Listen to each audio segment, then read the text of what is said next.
এটা একটা মাসেলস, যে মাসেল নিজে থেকেই ইম্পালস জেনারেট করে, যার জন্য আমাদের হার্টকে মায়োজেনিক হার্ট বলা হয়। আমাদের হার্টকে কি বলা হয়?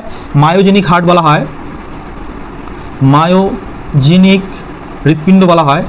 আরেক ধরনের হৃৎপিণ্ড হয় নিউরোজেনিক হৃৎপিণ্ড, সেটা আরশোলার ক্ষেত্রে দেখা যায়। মায়োজেনিক হৃৎপিণ্ড আমাদের ক্ষেত্রে দেখা যায়। আরেক ধরনের হৃৎপিণ্ড আমরা মাথায় রাখবো, নিউরোজেনিক হৃৎপিণ্ড। এটা প্রশ্ন আসতে পারে, নিউরোজেনিক হার্ট এটা কাদের ক্ষেত্রে দেখা যায়? না, নিউরোজেনিক হার্ট দেখা যায় ককরোচ বা আরশোলার ক্ষেত্রে।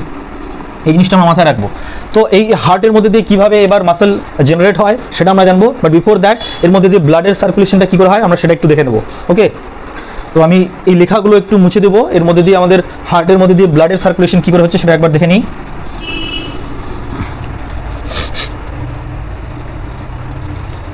আচ্ছা, এখানে লেখাগুলো মুছলে হবে না, এখানেই বোঝাই। সারা শরীর থেকে দূষিত রক্ত, মানে ডিঅক্সিজেনেটেড ব্লাড, যেটাকে আমরা দূষিত রক্ত বলে থাকি, তো এইখান দিয়ে আমার দূষিত রক্ত আসছে ঊর্ধ্ব মহাশিরা দিয়ে বডি পার্টের উপরের অংশ থেকে, নিম্ন মহাশিরা দিয়ে বডি পার্টের নিচের অংশ থেকে deoxygenated blood, CO2 plus blood বলতে পারি আমরা, এখানে প্রবেশ করলো। ওকে, কোন নলিন্দে? ডান নলিন্দে প্রবেশ করলো। ডান নলিন্দ থেকে তারপর সেই ডিঅক্সিজেনেটেড ব্লাড ব্লু কালারে করছি, আমার চলে আসবে ডান নিলয়ে। কোথায় আসলো? ডান নিলয়। ডান নিলয় থেকে এবারে এই ব্লাডটা চলে যাবে পালমোনারি আর্টারিতে বা ফুসফুসীয় ধমনীতে। ফুসফুসীয় ধমনী থেকে এটা চলে যাবে দুদিকে দুটো লাংসে। ফুসফুসীয় ধমনী থেকে কোথায় যাবে? লাংসে। লাংসে পিউরিফিকেশন হবে, দিয়ে লাংসে পিউরিফিকেশন হয়ে যাওয়ার পর দুই সাইড থেকে যে দুটো লাংস আছে, দুটো ফুসফুসীয় শিরার মাধ্যমে সেটা অক্সিজেনেটেড ব্লাড হয়ে এন্টার করবে কোথায়? বাম অলিন্দে। অক্সিজেনেটেড ব্লাড হয়ে কোথায় এন্টার করবে? বাম অলিন্দে।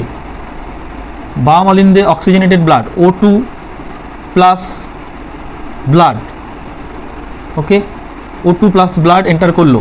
এবার এই O2 প্লাস ব্লাড বাম অলিন্দ থেকে চলে আসবে আমার বাম নিলয়ে।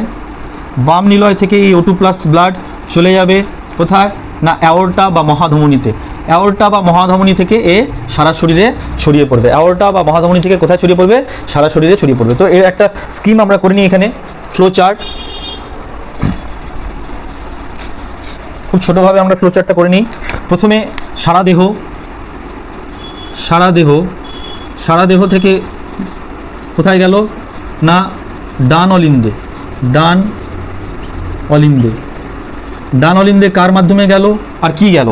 ডান অলিন্দে ঊর্ধ্ব আর নিম্ন মহাশিরা, CO2 প্লাস ব্লাড গেল। কার মাধ্যমে গেল? ঊর্ধ্ব আর নিম্ন মহাশিরা, ঊর্ধ্ব ও